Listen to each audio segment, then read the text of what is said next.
तालियों के द्वारा अतिथि गणों का स्वागत हो जा रहा है।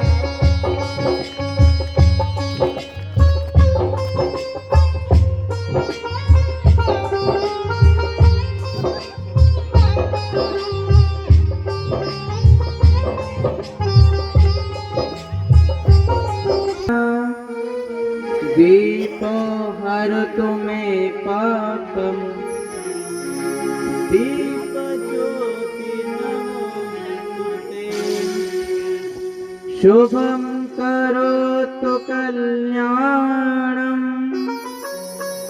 आरोग्यं सुख संपदा आत्मबुद्धि विकासाय दीप ज्योति नमोस्तुते।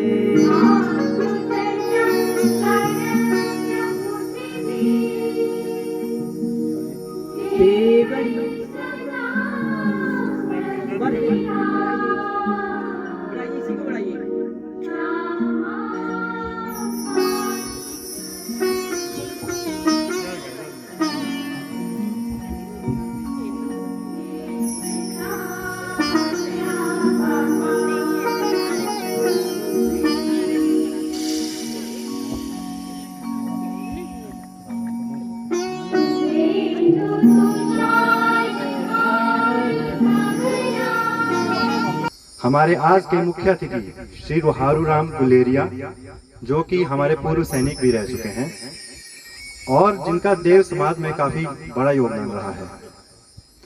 आज के हमारे मुख्य वक्ता श्रीमान किशोर राणा जी, जोरदार तालियों से अभिनंदन करेंगे।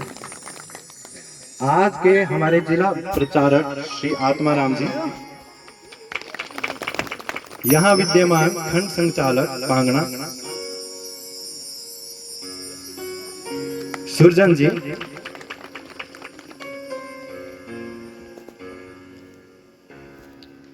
तो एक बार जोरदार तालियों से सभी अभिनंदन करेंगे।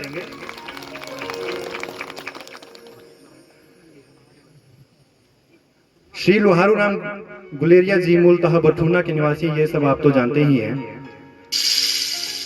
हमारे पूर्व सैनिक रहे हैं, इसलिए इनको सम्मान देना आवश्यक है। किशोर राणा जी हमारे मुख्य वक्ता, जो कि SJVNL भावानगर में अध्यापक पद पर कार्यरत, मूलतः सरकाघाट के निवासी हैं। सुरजन जी जो हमारे खंड संचालक, मूलतः सुई के निवासी हैं। जिला प्रचारक आत्माराम जी मूलतः सिरमौर निवासी हैं। तो आप भली भांति इन सबसे अवगत हो चुके हो। आज हिंदू सम्मेलन में हम इकट्ठे हुए हैं, तो हमें थोड़ा बहुत जानकारी तो होनी ही चाहिए कि हिंदू होने का तात्पर्य होता क्या है। हिंदू होना हमारे लिए गर्व की बात क्यों है? हिंदू कौन है?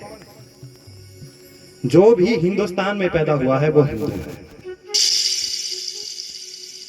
और हिंदू होने में क्या विशिष्टता है जो हमें एक हिंदू नागरिक बनाती है?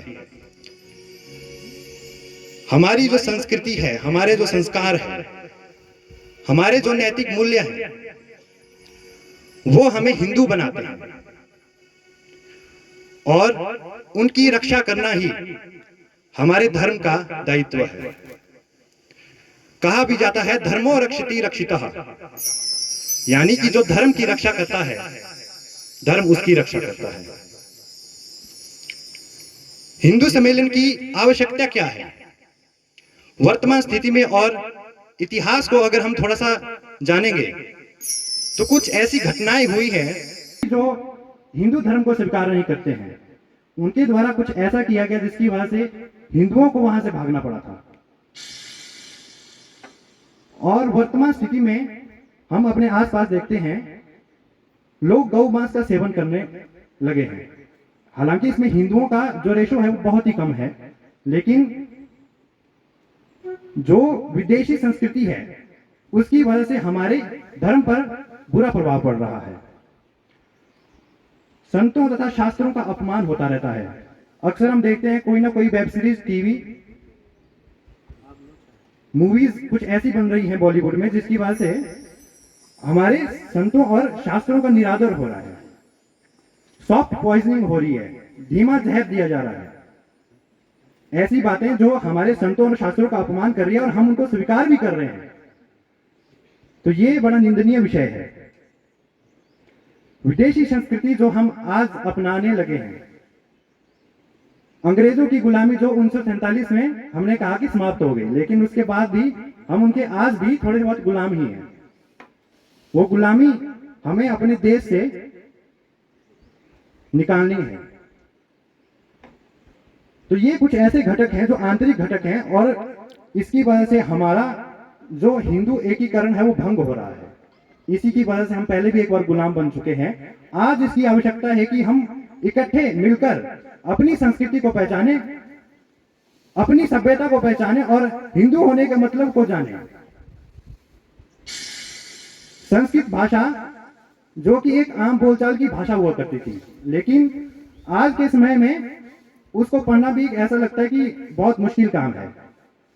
तो ये कुछ ऐसी बातें हैं हमारी संस्कृति में, कुछ ऐसी बातें जो विलुप्त होती जा रही हैं। इनको दोबारा से उजागर करने के लिए हमें एक साथ मिलने की आवश्यकता है, अपने धर्म को पहचानने की आवश्यकता है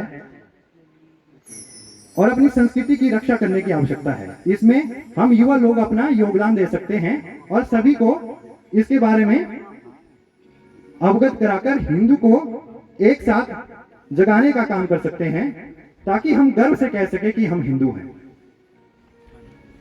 इन्हीं शब्दों के साथ मैं अपने वाणी को यहीं पे विराम देता हूं। जय श्री राम, वंदे मातरम, भारत माता की जय।